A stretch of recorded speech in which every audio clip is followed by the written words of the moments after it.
Yo, what is up, playas? It's Vita here, coming at you with an ARK video. This time it's going to be a building tutorial. I've seen a lot of these going up lately, so I kind of wanted to make one too.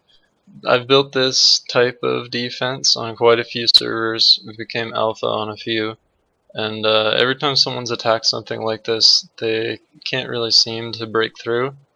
I have a couple raid videos where people try to attack our defense like this. I'll link one of them in the description. It's a pretty good defense on our part. But yeah, I'll start going through this, give you guys a little tour of what I got going on. Usually I build this on a primitive server, so this time I incorporated some auto turrets and things like that. You will see all these blue sparks. That's from tech generators. I only use those because I spawned this stuff in. You would probably just want to use regular generators on this. But so as you can see, we kind of have a couple layers going on here to this perimeter. And this is going to be how you can build like your outside walls. It's a really good defense. Even anywhere you build it, you know, people always try to gate off areas. If you're gating something off, this is good to throw up in front of there. So I start out with some spikes in front. That's just to keep like Rexes and Gigas and stuff away, you know. Behind it, I do pillars. They're each snapped to each other and they're 4 high, so that way Gigas and Brontos can't get over. And then behind that, we have all of our crop plots and auto turrets. The large crop plots, this really makes it difficult for people to run up and suicide bomb all of these turret towers. First of all, they shoot them, they slow them, and they blind them. And also, there's just like a bunch of stuff in the way that they have to break down before they can get all the way to the auto turrets. I'll talk about the Kentros and Diplo in a second. But I continued the same strategy over here on the other side. And then up top, got 4 little turret towers just to kind of shoot down at people. Those are a lot harder to blow up. You won't be able to have that in every location, but just make use of your land, you know. If there's somewhere that you can place some turrets that people can't really run to, it might be a good spot to think about incorporating to the defense. So I'll go around to the back here, and normally what I do, just spike it up on the 2 gates that we don't want anyone breaking through.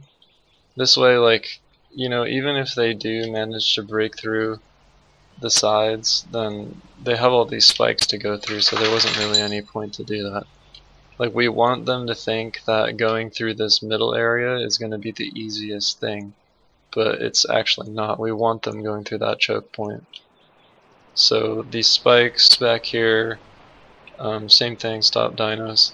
These 2 turret towers, kind of just like a backup defense in case someone does manage to get through all the way.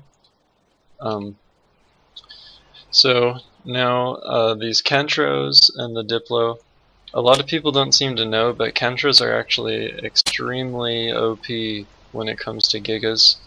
Even when you're going up against like a wild one, you can go up on it with your Giga, bite it, it'll do like a quarter of the rage meter to your Giga in 1 bite on the Kentro. I had a 100% imprinted Giga with an ascended saddle, and I went after a level 15 Kentro and it still raised my rage meter.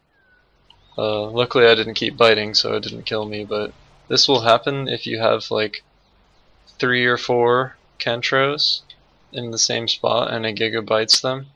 It will pretty much enrage the Giga instantly, and then the turrets will take out the Giga. So that's pretty good. These spikes and stuff, they help keep away the Bronto too, I guess. Because when the Bronto starts whipping its tail all over the place, it's going to take that extra damage from the spiked walls. I'm not too sure how good Kentros are against Brontos. I haven't tested that out at all, but I don't think it would really like affect the Bronto that much. Might have a good amount of damage back, but the Kentro is just going to get killed by that tail whip. And so now I come to the Diplo. These things are actually pretty crazy when it comes to base defense, especially when you're riding it, because it allows you to attack 2 times as fast. And although they don't have any damage that they do, they have a huge knockback.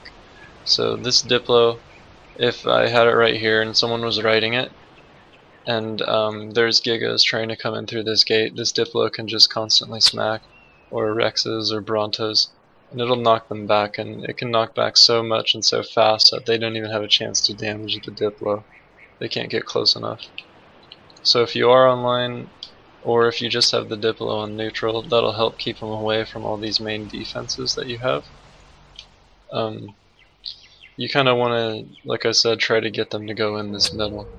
You'll push them away with that, and then people can, you can bring in your Gigas or your Brontos through the back here, and just keep them back, defend, keep your turrets going. But yeah, I hope you guys enjoy this build here.